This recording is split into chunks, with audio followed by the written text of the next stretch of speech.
All right. Good morning, everyone. And thank you so much for joining us all here today. Today's shiur should be le'ilu nishmas our dear friend Menachem ben Yisrael Yaakov, as well as my dear aunt Rivka bas Gavriel Tzvi, and for Zaidi, Reb Shmuel ben Yosef Dov HaKohen, and b'schos l'rafua shalema bekarov Meshalom ben Saurachel, Miriam bas Sarah, and Yair Yeshia ben Chaya Atara. Today, we are starting Shaar Habitachon again for the third time. We're doing version 3.1, 3.2. And the reason for that is because I decided to mix it up a little bit. I actually got a gift from a friend of mine, Mich Cohen. Thank you so much for my 40th birthday. But there's a lot of gifts on this table. The Sefer, the Rav Av sign from Ben, the Stender from my Chavrusa Ari, so many other things I'm sure there are here.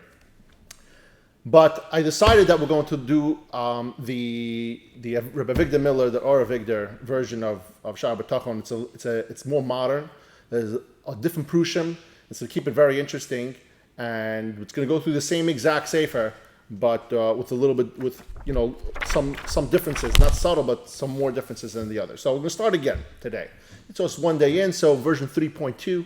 That works out for me. I hope it works out for you guys. Now, he starts off like this. V'zeh Pesach HaShaar. He says, Mi Bitachon el Elokim. Regarding trust in Hashem, let us begin with the introduction of the Shaar.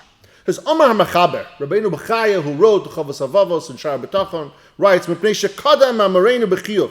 We explained in the previous Shaar the obligation of Kabbalas Avodas Elokim, of taking upon ourselves the service of Hashem.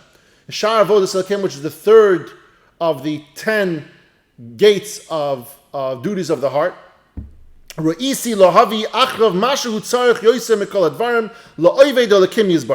I have seen fit to present after that is most needed for a person to be a servant of Hashem. And this is for a person to have trust in Hashem in all his affairs and every single aspect of his life. And he starts off over here with a small piece. He talks about Emunah. He says, start with Emunah. Now, it's a very significant statement. He says, but when you settle down to the actual subject of serving Hashem, the very first of all things that you need is the subject of Bitachon. That may seem at first like a new idea, because after we make up our minds to serve Hashem, we instinctively look for action. We want to do something. How do we go about, okay, what do I got to do? I know I want to do Avodas Hashem. What do I do? And so we look for an action item. But obligations that we will have to fulfill. Instead, Chavos Avava says, no. Give us things to think about. Shaar Habitachon is about duties of the heart, of the mind. It's stuff to think about, not action items. You want to do Avodas Hashem, don't go out now all of a sudden do tzedakah and daven and all those different things. That's not what he's talking about. He says, first you got to do some other stuff. This is part of Avodas Hashem. So we begin to see that the most important part of serving Hashem is actually what? Is thinking. First to think, the thought process. We also have functions to perform, right? Like doing the action items for mitzvahs, like davening, learning, other mitzvahs. But first on the list of Avodas Hashem is certain attributes of the mind that we have to acquire. We have to exercise our brains to have that. And above all, the most important requirement of Avodas Elokim is Bitachon, which is a matter of thought, of the mind. That's what it's about. It's not a physical being. That's the first and most important way to serve Hashem. You can also refer to this idea with the word emunah, sincere belief, he says. And this means if you want to serve Hashem, work on emunah, and that's number one. And then when you have the emunah, then you start working on the bitachon. He said, admittedly, emunah, he says, is a prerequisite to Avodas Elokim. But suppose a person reads the whole Shaar on Avodas Elokim, right, which is the third Shaar, third gate, and inspired to do something now. What does he do now? The author tells him, Chavos Avavos, the Rabbeinu B'chaya tells him, if you want something to do, gain more emunah. You will discover that emunah you had before is too weak, too small to be called part of real service to Hashem. You need to start working on that part.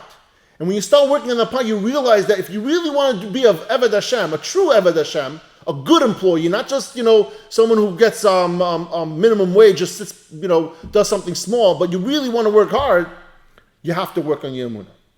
Now, Bitachon is just one form of emunah. It's part of emunah.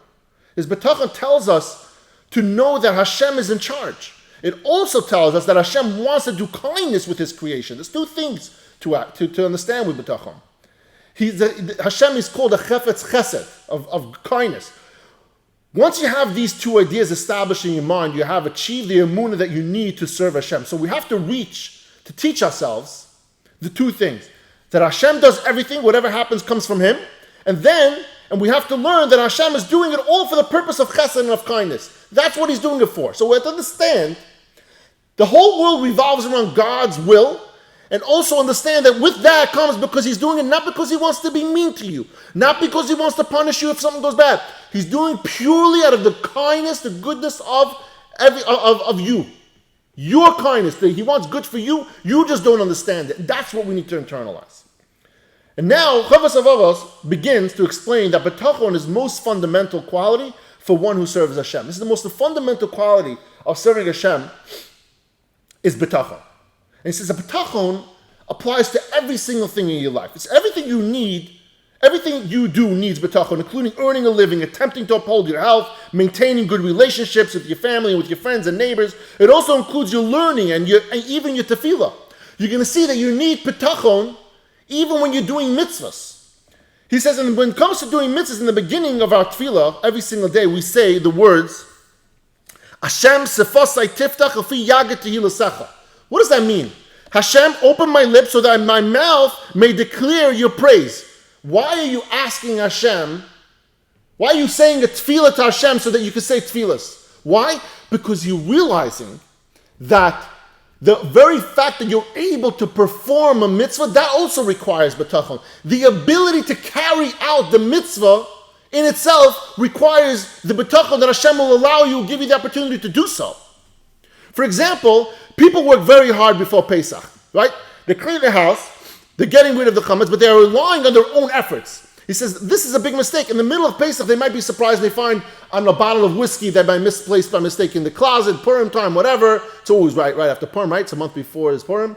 And or I remember there was a story a friend of mine told me when he was a little kid, his mother was also very on top of cleaning the house. And what happened was, in the middle of Pesach, one of the Einekach came upstairs in the middle of the Seder with a pretzel that he found in one of the toy cars. And she went nuts. Right? You could put your own efforts in there, but at the end of the day, you need to have bitachon. So even when it comes to getting ready for Pesach, don't rely on your own efforts. You need to ask Hashem to give you success. You have to daven to Hashem, rely on Hashem, have bitachon, that in the Siyat Shema, that Hashem is going to help you make sure that you have a chad kosher v'sameach. You should have a kosher Pesach. The same is true in all areas of your life. You must always refer back to Hashem in your learning. How can you be sure you will remember? How can you be sure that the right interpretation of the text of the Gemara is going to come out properly? You need so many things in order to succeed in learning, right? Such as having the available time and having good friends that are encouraging you to learn, having a good community. So you have to ask Hashem to call the cause of all of these to be effective. And don't rely on yourself even for a mitzvah. So you see over here, even when it comes to a mitzvah, it is very apropos for you to have full bitachon on Hashem, because carrying out that mitzvah, that is up to Hashem. You could do your best, like cleaning the house of Pesach, but having bitachon on Hashem that the house will be clean, that's up to Hashem. If the kids won't find a pretzel sitting in a toy car, that's up to Hashem. Now he says again, we need to give special attention to the study of Bitachon because it brings great benefits in both matters of Torah, which is spiritual matters, and as well as worldly matters. And he says over here, Bitachon is not for everybody. It really isn't, he says. He says you need Bitachon if you want to have success in spiritual matters, meaning the service of Avodas Hashem, service of Hashem. And in material matters as well. Making a living, taking care of your health, your relationships, so on. But what about non-Jews who don't have bitachon? The answer is Hashem conducts the world in different ways for different creatures, such as for animals, trees, and birds. Birds don't have any bitachon. But Hashem doesn't expect bitachon of a bird. That's not what's expected of that animal. He conducts their existence according to rules that are appropriate for the bird, for the animals. He might even make a whole species of bird extinct. So he says over here, the Ohr Avigdor, Rabbi Avigdor Miller says, there was a flightless bird called the dodo that became extinct in the 17th century. So Hashem's plan was that these birds should exist up to a certain time. They existed without Bitachon at all, and when their time was up, they were gone. They became extinct, and we see that with countless other animals throughout history. If any of you guys are into animal, the planet stuff, you see that. I happen to be into it. There's a lot of different things over time that things got extinct, different species of types of animals and stuff like that.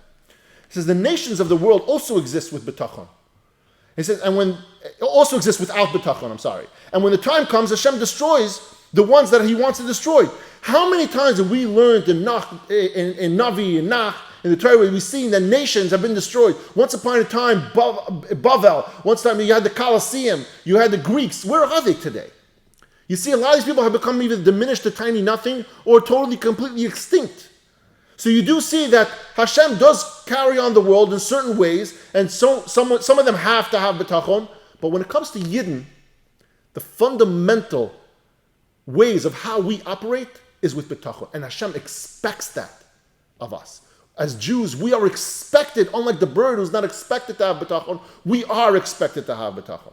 He says, but in Baklal Yisrael, it says over here in the Pasuk, Baruch Meshalem Sacha Toiv Lireyav. Blessed is he who gives goodly reward to those who fear him. And this is besides the compassion. We've learned this actually. Hashem also has compassion. It says in the Pasuk, Baruch Merachem El Abrios. We know that Hashem is also kind to all creatures of this, not only human beings, but all animals, living organism. But for the Yidden who fear Hashem and observe the Torah, there's a special conduct of goodly reward. And therefore it's important for them to comply with the test of Bitachon. Hashem causes their Bitachon to have an effect on their future. Your future, your outcome has purely to do with the levels of Bitachon that you have. The more Bitachon you have, the more Hashem wants to be there for you. This doesn't mean that if you trust in Hashem, your Bitachon you'll become a millionaire. I mean, if you trust, I'll become a millionaire, it doesn't mean that. Because there are many reasons why you don't become a millionaire, or many reasons why you don't become that runner, or whatever it is you're striving to be. It could be because Hashem is the chefetz chesed, right? Hashem is the chesed part is the goodness. And he knows you're not responsible enough to handle big money. He knows you're not worthy or not necessarily worthy, but you're not responsible enough to be, the great thing that you're looking to be. It could be that being a millionaire will actually not only be good for you, but it'll actually be the detriment of you, it'll ruin you. And you may move out of the frum neighborhood, start doing things that you are not from Jews shouldn't do, and who knows what will happen to you. So he considers it better for you not to have $1 million. And before we complete, he has one great parable, one great mashal that he brings over here. So you daven every single day for something that you want, right? He says it like this. So Bitachon doesn't necessarily mean you get exactly what you want, but Bitachon does mean that Hashem will do what's good for you. So now let's say you have Bitachon, you will be given the key to the pharmacy. Right? And that you will be able to go in and take whatever you want. Here's the great thing. But you don't know what kinds of medicine to take. So getting this privilege, the key to the pharmacy, actually, you might poison yourself. That's exactly what he's saying. You daven every single day. It says over there by the end of the month, where you do my Berachas HaChodesh, says, Chaim sheyamali Hashem mishalis lebeinu l'toiva. When we dive into Hashem, it says, give me a life in which Hashem will fulfill our heartfelt requests for the good. Yes, Hashem, I want $1 million. I want a big house. I want to have nachas from the children. I want to have this. I want to have all of these things that I'm asking for. But l'taiva, that's the word he says over here. As long as it's for my good. Getting keys to the pharmacy doesn't mean you're going to be healthy. Because if you don't know what to take, what the proper proportions, what to mix, you're going to poison yourself. And that's what he's trying to explain.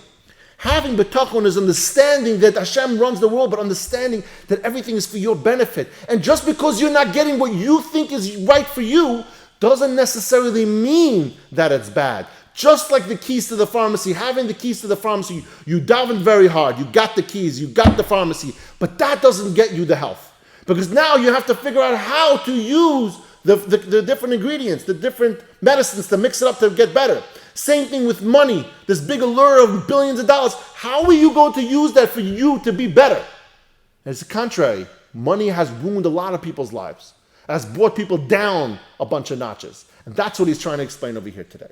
Thank you, everyone, for joining us all here today, and I love you all.